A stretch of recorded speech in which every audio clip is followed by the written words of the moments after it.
Did you know that you can smite Rift Herald for 2100 damage? Or that the player tanking Baron gets a 50% damage debuff? Or that the difference between standing here and here is gaining 1000% more mana per second? What about that you can pull camps outside of their patience range, letting you hide them in brushes? Or that after you clear a ward, laners can still see you for 2 seconds? Or that you can always leave one small wolf, or one small raptor, or one mini Krug alive, and you'll still hit level 3 off 3 camps and level 4 off a full clear. In today's video, you're going to learn the 10 secret jungle mechanics you absolutely must know in order to climb ranks fast in League of Legends. And make sure you watch until the end as we break down some mechanics I promise you will have never heard of before. Alright, so the first mechanic you need to master has to do with your jungle pet. Here's what you need to know. After you deal damage to a camp, your pet is going to deal AoE damage to that entire camp 2 times. This means the fastest way to clear multi-monster camps like Krugs, raptors, and wolves is to always focus the highest health monster. This way, you maximize the amount of damage your pet does over time. There's a trick though. Let's say you start your raptors. Obviously, the big raptor has the highest health, so you focus that first. However, you want to left click on the smaller raptors to bring up the panel in the top left. When you see that the big monster you're focusing has lower health than the HP in the panel, that's your time to switch focus to the smaller monsters. This maximizes your DPS and you kill the camp as fast as possible. To prove this, watch what happens if you only focus the big raptor the entire time. It will take 24 seconds to clear it. Simply using this one trick, you'll clear it in 21 seconds instead, 3 seconds faster. You should also be aware your jungle pet heals you and restores mana after killing large monsters. This is actually increased based on your missing health. So often, unless you are expecting to be invaded, you should be saving your potion until after your entire clear is done to maximize your healing. At the same time, when you're in the jungle or river, you gain insane bonus mana regeneration based on missing mana from your pet. You don't have to be attacking camps, just by being in those areas you gain it. This means you should really never be recalling because you're low on mana as a jungler. Jungle pets also come with 2 debuffs you absolutely need to know. First, you get massively reduced experience from all lane minions early on. This is based on the time in the game. At the start, you'll only get 30% of minion XP. At 5 minutes, you get 44% of the XP. At 10 minutes, you get 65% of the XP. And at 15 minutes, you get 79% of the XP. At 20 minutes, this penalty is finally removed. The only exception is if you're 1.5 levels behind the average game level, then you don't get this penalty. But honestly, if you're that far behind this early on in the game, a lane minion XP debuff is the least of your worries. So here's an easy general rule to remember, is minion experience is terrible for junglers until the turret plates fall at 14 minutes, and it's completely removed once Baron spawns. There's also another debuff where if your total gold earned from minion kills is greater than 40% of your gold from monster kills, well, killing a minion grants you 13 less gold and 50% reduced experience. This should rarely occur, but you'll know if you have this debuff as it shows this icon above your skill bar. Basically, if you have it, just ignore lane minions, they're going to be worthless. This penalty is actually removed earlier at 14 minutes, which again makes turret plates falling a good indicator on when you can actually start farming minion waves as a jungler. Also, while we're on the topic of experience, there's 2 important things you should know. First is that in your opening clear, you can actually leave either one small wolf or one small raptor or one mini Krug alive, and you'll still hit level 3 off 3 camps and level 4 off a full clear. Just do be aware that when you do this, you delay the respawn of that camp by around 5 seconds. The second thing you should know is your jungle pet gives you 80 bonus experience when killing large monsters. This is very important for the Void Grubs, where that XP bonus only applies to the first one you kill. This can let you hit a really fast level 6 timing as a jungler. If you full clear into getting both scuttles from the enemy jungler into full clearing a second time, you'll have enough experience to hit level 6 off the first Void Grub kill. If you are only able to take 1 scuttle after full clearing, then after your second full clear, you have to clear the entire Void Grub camp to hit 6. And if you don't take any scuttles after full clearing, then you won't hit 6 even if you kill all the Void Grubs. Alright, next let's get into kiting your jungle camps. Here's why jungle mechanics like kiting your camps are so important. If you don't kite your camps at all, you can see Master Yi finishes a full clear by 3 minutes and 42 seconds. Now, if you just do pretty basic kiting, nothing too crazy, you're gonna finish that same full clear by 3 minutes and 27 seconds. That's 15 seconds you save just by kiting your camps. This means after just 4 clears, you'll have had a whole extra minute of time to gank, invade, and take objectives. Not to mention, 15 seconds is the difference between getting to the scuttle right as it spawns, or being able to gank 15 seconds before it, getting first blood you otherwise would have missed. That's why we knew we had to collaborate with a jungler known as Shapeshift. She's a jungler with multiple world record clear times that just finished designing a brand new course that teaches you the fastest way to clear on your champion. For example, here's a Silver Master Yi starting at his red with no leash. He ends his full clear at 3 minutes and 31 seconds. Now, here's the Master Yi clear you're gonna learn in our new course. Yeah, you finish your clear at 3 minutes and 14 seconds. That's 17 seconds saved. Then after you master your champion's clear, take the best jungle course on the entire internet that we just released. It's 5 whole chapters teaching you everything you'll ever need to know to climb ranks fast as a jungler. This is around 3 hours of content where you'll be walked through step by step how to carry as a jungler from the start of the game to the end. The best part, you can try all of this out completely risk-free, since if you don't rank up while actively using skill capped, you'll get your money back, no questions asked. You can unlock all of this through the exclusive discount you can only access through the link below. So what are you waiting for? Click the link in the description below to get the rank you've always wanted. Alright, so as you get more experience kiting your camps, you're gonna notice a few issues come up. The first issue is sometimes you click back to kite, but you'll notice the camp has a long delay before it follows you. This is a real problem since now you're not even kiting the camp, you just walk back to attack it. Or if you do wait for it to finally follow you, you're missing out on damage since your auto attack is already off cooldown. This happens when you try to kite back during the camp's auto attack animation. Specifically, there's 2 parts to every auto animation, the wind up and the wind down. The wind up is the animation up until the damage is applied to you. Then, once the damage is applied to you, it goes into a wind down recovery animation. This can be cancelled by walking back and it will follow you. So an easy fix to this problem is just try to kite back once the camp damages you or when you visually see them finish their attack. The second issue that you may run into is that sometimes you'll be kiting a camp, you'll right click them, but then you'll walk really far into them instead of staying at your max auto attack range. You can see how I walk back quite a bit after this and still auto attack. I am way closer than my max attack range. This is a problem since now you have more distance to cover when you go for your next kite. This issue occurs when you try to attack the camp when your auto attack is still on cooldown. That's why you want to try to develop muscle memory of the timing of your auto attack cooldown. Then you input an attack command right when it comes off cooldown, not earlier and not later. Here's an easy way to understand this mechanic. Just auto attack the camp and out loud count your auto attacks like this. 1,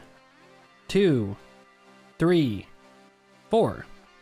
Then just kite and time your auto attack with each number. 1, 2, 3, 4.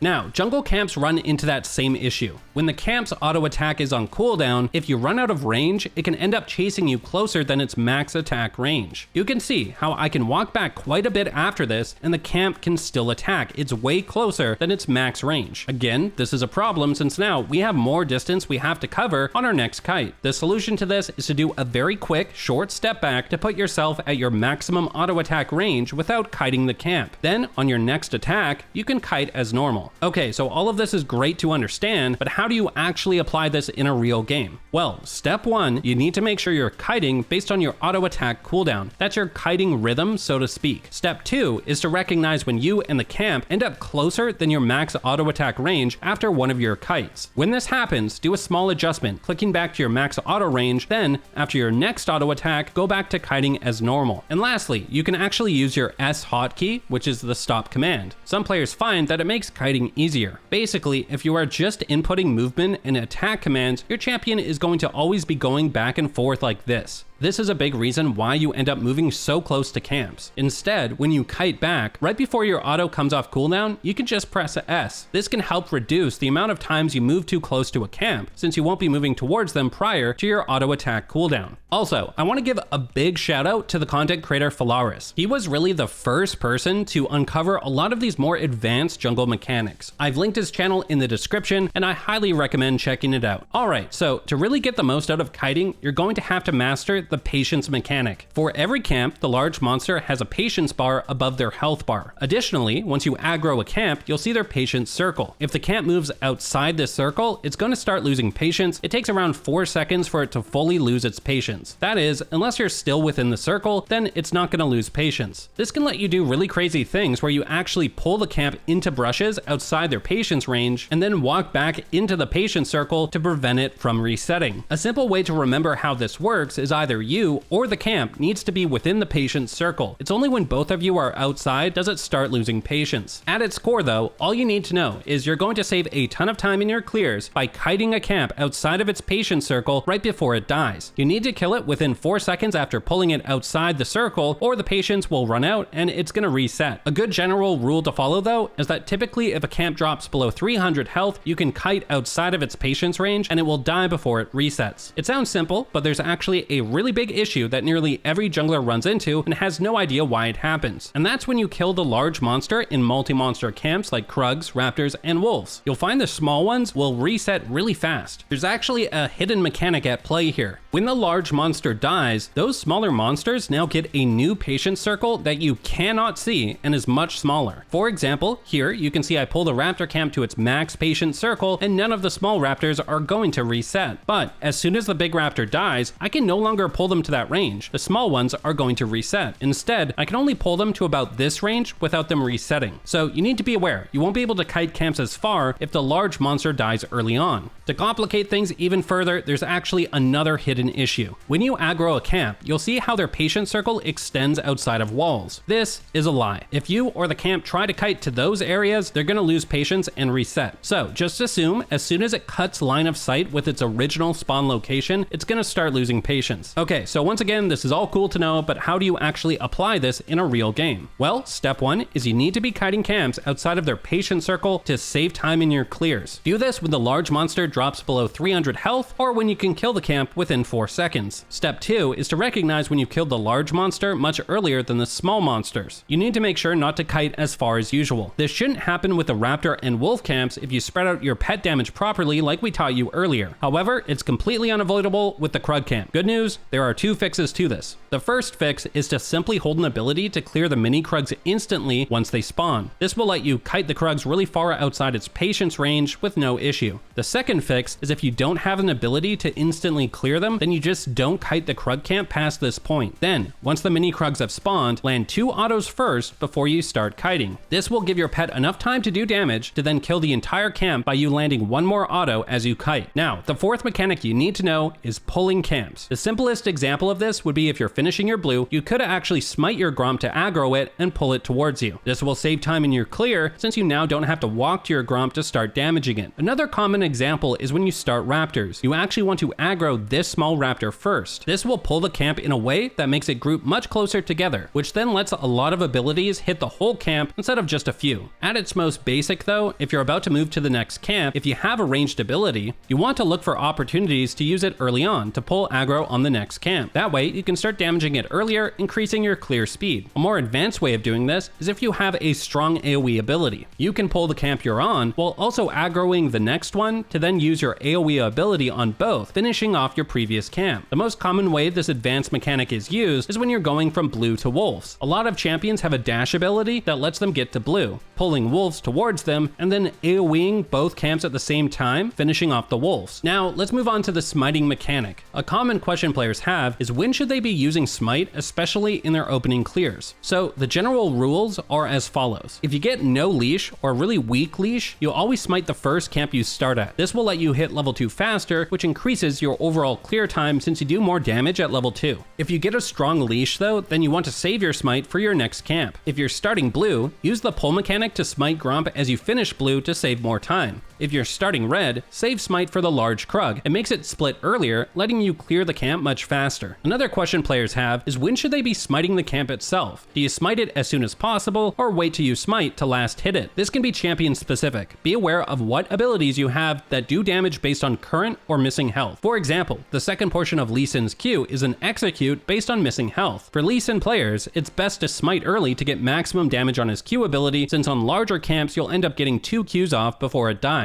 For Viego players though, his Q passive makes his autos do damage based on the target's current health. So in that case, you would want to save your smite to basically last hit the camp for maximum speed. Now, for champions that don't have this specific interaction, you want to follow this general rule. If you have no threat of being invaded, you actually want to smite a little bit before the camp dies. For example, at the start of the game, smite does 600 true damage. Remember what we taught you earlier. You can kite camps out of their patience range at around 300 health. So a nice trick is to either smite early at 900 HP, then begin your kite outside of the patience range, or you kite early at 900 HP and then and smite at 600. Either way, just realize if you're sitting there and smiting at 600 HP, not kiting to your next camp, you're losing a lot of time in your clear. Now, when it comes to smiting objectives to either secure them or steal them, there's just a few mechanics you need to know. First is the basics, knowing how much damage your smite does. At the start of the game, your smite does 600 true damage. Then, once your pet has consumed 20 treats, it upgrades to do 900 true damage. Once your pet has consumed 40 treats, it upgrades once again to do 1200 true damage. Next is to then combine this smite damage with one of your abilities. For example, let's say you're playing Graves. Well, what you do is while you're autoing the objective, take note of how much damage each auto attack is doing. You then add that damage number to your smite damage to know the new health value to smite at. Then, once the monster drops below that health level, you auto attack and smite right at the same time to combine the damage. At its core, this is all you have to do to smite well. Identify an ability or auto attack that does a lot of damage, get a good estimate of the damage value, add that to your smite damage, and combine the two at the same time at the new health range to smite. Now, here's the problem. Some champions are going to have way better abilities to combine with smite. Like we talked about earlier, the second portion of Lee Sin's Q is an execute based on missing health. So, if something like Dragon is getting low and the enemy Lee Sin lands that first Q on it, you want to stop damaging it since Lee Sin will have that Q smite combo that will likely outsmite you. Another example is Blue Kayn. With his E ability, he's able to stay in walls and basically always try a smite steal. At the same time, his W will hit like an absolute truck, making for a very safe and easy smite steal attempt, where he just Ws into smite and most junglers can't actually outsmite that. Now, to be clear, in a real game, it's usually much messier than just doing it in a practice tool. For example, here I'm on Graves going for a smite steal. I have no way of autoing anything beforehand to know my exact damage. I also have crit chance, so I can't know if I'm going to crit or not on my next auto. So I have to do my best to estimate. My smite does 1200 true damage at this point. If the Dragon gets anywhere between 1200 and 1600, I think I could smite steal with an auto and smite combo. You can see it drop below 1600 health, so I then flash to smite steal. But you can see after my auto, it's at 1287. I was 87 damage off. However, at that exact tick, someone else damaged it, putting it below 1200 right as I smite steal. And if you're wondering why I didn't just ult instead of my auto attack to try and steal, well, I was saving that to get back out of the pit after. Anyways, the point is, it's not an exact science when you're the one going for the steal, since you won't know an exact number. Now, if you're the one securing the objective instead, while you're doing the objective, you should be choosing which ability you're going to combine with your smite. Then, early on when you start the objective, use that ability and look at the damage it does. Then, add that to your smite damage to get an exact number you're going to be smiting at. Alright, next let's talk about the mechanics you need to speed up how fast you actually damage your camps. First, for any champion that has an ability that locks them out of auto attacking, you should weave these in between the natural rhythm of your auto attacks. For example, auto, ability, auto on many champions will lead to nice smooth camp clears without losing any DPS from auto attacks. Any ability that interrupts your auto attack should be used in this way. Secondly, abilities that reset your auto attack come into play when your champion has an empowered auto attack. These will directly change the rhythm that you attack in because they will alter the start and end points of your animations. Make sure when using these that you allow your auto attack to finish releasing before using the ability. Even if your ability comes up at the start of your auto attack, it's going to be more efficient to wait just to get one more auto in, as most of your damage will be coming from your basic attacks. The next thing to be on the lookout for are abilities that have animations you can combine together. This reduces the amount of time they're stuck in their cast animation and to fit multiple abilities between auto attacks. For example, on Kha'Zix, you'd want to use Q and W together during the camp clear to increase DPS. If we simply use one ability between each auto attack, we would have to do something like